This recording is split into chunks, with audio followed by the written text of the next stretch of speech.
Bonjour à tous, aujourd'hui c'est une vidéo un petit peu spéciale car ça fait maintenant 2 ans que je fais des vidéos YouTube, c'est pour ça que j'ai décidé de faire une vidéo un peu rétrospective pour parler de ces 2 années.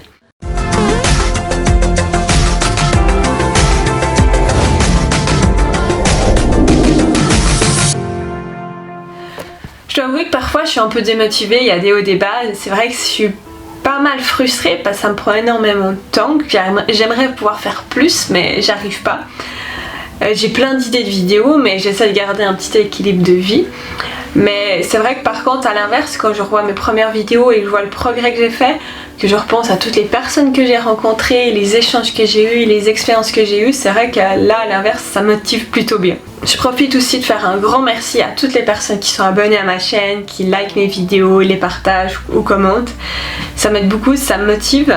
Merci aussi à tous ceux qui m'ont écrit des messages privés, que ce soit des personnes qui me connaissent ou non.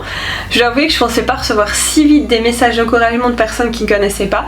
Ça m'a fait super plaisir, ça m'a vraiment encouragée et convaincue que j'avais fait la bonne décision de prendre ce temps pour faire des vidéos YouTube. Vous savez pas forcément, mais en fait j'ai eu cette idée de faire des vidéos YouTube pendant longtemps. Il m'a fallu presque une année avant d'oser le faire. Avant ça, j'avais fait mon travail de bachelor sur la gamification qui avait été adapté avec un de mes professeurs, mon livre, donc cette publication. Mais après ça, j'avais envie de faire plus. J'ai eu assez vite cette idée de faire des vidéos YouTube, mais j'avais pas mal de craintes, d'appréhension avec les critiques.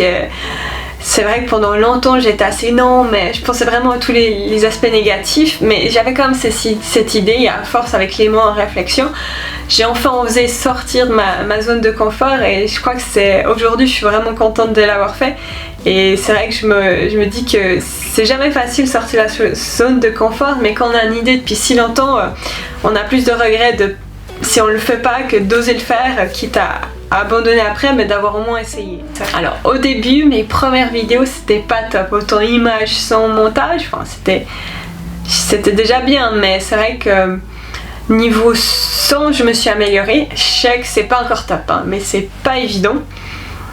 Niveau image, j'ai changé de caméra, je me suis un petit peu améliorée niveau montage. J'apprends la luminosité, alors là j'ai pas mal de difficultés parce que j'habite en Irlande, donc déjà ça signifie que la météo change toutes les 10 minutes. Donc c'est vraiment dur de garder une même lumière parce que vous voyez pas, mais je vous mettrai une photo juste derrière la caméra et j'ai une fenêtre. Mais très souvent je commence à filmer, il y a des nuages, après il y en a plus, il y en a de nouveau, du coup je peux rien faire.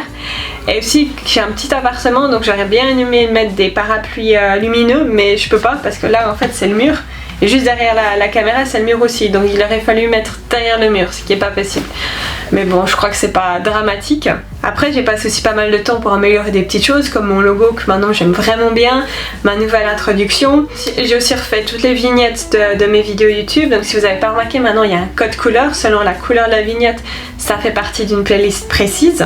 J'ai aussi changé la manière dont Amy et Amy apparaissent, maintenant elles sont plus en mode fantôme. Oui, je dis elles pour moi et moi, ça très spécial. Non, maintenant elle s'appelle ça. La référence que j'ai c'est Tintin, les BD Tintin quand j'étais enfant, où il y avait ce côté ange et démon qui disait oui, non. Ou ben je voulais reprendre ça mais avec le côté sérieux et geek pour mettre un peu de fun dans les vidéos parce que je parle quand même de gamification. Alors c'est vrai que je pense parfois je me complique un peu la tâche niveau montage avec Amy et Amy, ça me prend du temps en plus. Ça se voit pas forcément, mais chaque vidéo je rajoute maintenant toujours le sous-titre en français et en anglais. Donc là ça rajoute aussi encore quelques heures de préparation. Mais c'est vrai que pendant longtemps j'ai hésité si je voulais faire mes vidéos en français ou en anglais. J'ai choisi en français pour plusieurs raisons, dont la raison principale c'est qu'en anglais il y a déjà plein de sources d'informations sur internet, alors qu'en français c'est pas forcément le cas. C'est pour ça que j'ai décidé de faire en français, mais de quand même mettre les sous-titres en anglais. Et c'est vrai que je remarque que j'ai quand même des abonnés qui me parlent pas français.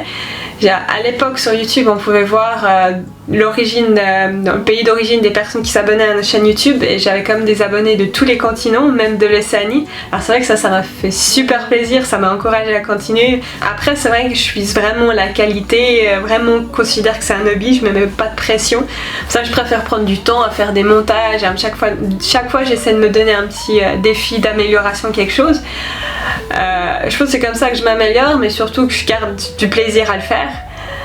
J'ai me suis jamais donné un objectif de nombre de vidéos et j'ai pas prévu de le faire parce que mon but c'est faire de la qualité. Alors c'est vrai que des fois c'est un peu long avant mes prochaines vidéos, il y a pas mal d'espace, mais j'espère que ça vous plaît quand même.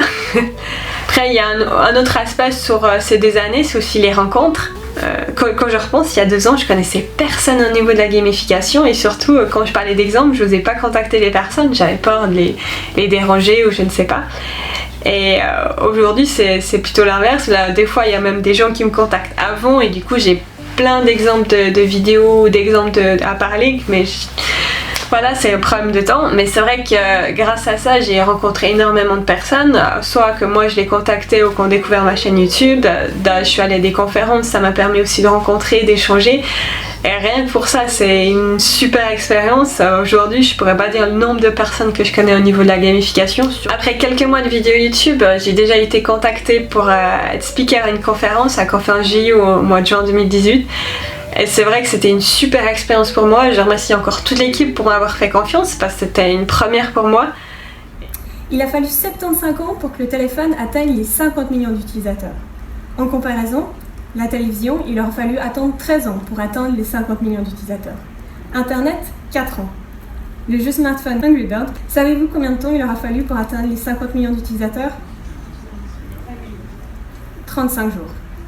Tout va plus vite, mais aussi le monde du jeu est de plus en plus présent dans nos vies. Quelques mois après ça, je suis allée à Amsterdam, à Gamification Europe, où là j'ai rencontré pas mal de monde que je connaissais des réseaux sociaux que j'ai pu voir en vrai. J'ai aussi pu faire des interviews de spécialistes de gamification, ça c'était aussi une super expérience. Et en juin dernier, j'étais partenaire de l'événement Game All Over organisé à Lille en France, et c'était à nouveau une super expérience. Je suis revenue avec des heures de vidéos de montage. Et que j'ai de nouveau pu rencontrer plein de personnes certaines personnes j'avais déjà vues à Gamification Europe, mais encore d'autres personnes. Et c'est vrai que c'est toujours super enrichissant de pouvoir voir les gens, de pouvoir échanger. Après c'est vrai que c'est un peu frustrant pour moi parce que il y aurait plus de conférences, j'aurais voulu aller, mais en habitant en Irlande, ça veut pratiquement dire prendre l'avion, prendre des vacances et je suis un peu limitée, je peux pas aller à toutes les conférences. Par exemple Gamification Europe cette année c'est à Berlin. Après réflexion j'ai décidé de pas y aller. Normalement je pense que j'irai à Gamification Europe l'année prochaine. Mais c'est vrai que je peux pas faire chaque année toutes les conférences. Alors c'est vrai que là c'est un peu difficile parce que je travaille à 100% à côté. Je travaille à Galway. Donc c'est à 3 heures de route jusqu'à l'aéroport, donc si je veux aller à une conférence, c'est déjà pratiquement une journée de voyage. Après, je prévois de revenir vivre en Suisse, donc je pense que ce sera plus facile à ce niveau-là de voyager. Mais c'est vrai que même en travaillant à 100%, c'est toujours un peu dur, work-life balance, de garder un petit peu de ma vie sociale, ma vie de travail, mon temps pour faire mes vidéos. Avec un travail à 100%, sans parler des conférences, rien que filmer, de faire mes montages, c'est déjà assez challenging. Filmer, je peux faire que le week-end, avec la luminosité, comme je vous en ai parlé avant, c'est pas évident. Il y a des jours qu'en fait il fait tellement moche que j'ai dû annuler, que j'avais prévu de filmer et que je peux pas. Mais ouais, il faut juste être organisé. J'ai plein d'idées de vidéos encore, je vous en dis pas plus, mais j'ai 2 autres idées de playlists que j'aimerais ajouter à ma chaîne.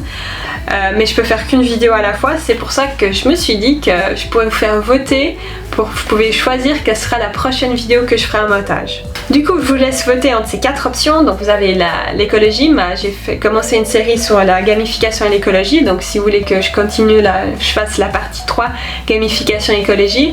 Vous avez une vidéo théorique sur les nudges, vidéo théorique cette fois sur les erreurs à éviter quand on met en place la gamification.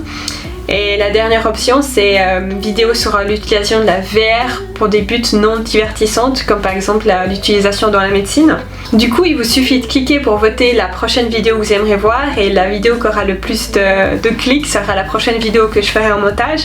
Par contre, je prévois de les faire toutes, mais bon, ça prendra du temps, hein, ce sera pas forcément pour tout de suite pour les autres. Et bien sûr, si vous avez d'autres idées de vidéos en lien à la gamification que vous aimeriez voir sur ma chaîne YouTube, faut pas hésiter de soit mettre un commentaire, soit me contacter via les réseaux sociaux. Même si j'ai plein d'idées, je suis toujours intéressée de savoir qu'est-ce que vous aimeriez voir.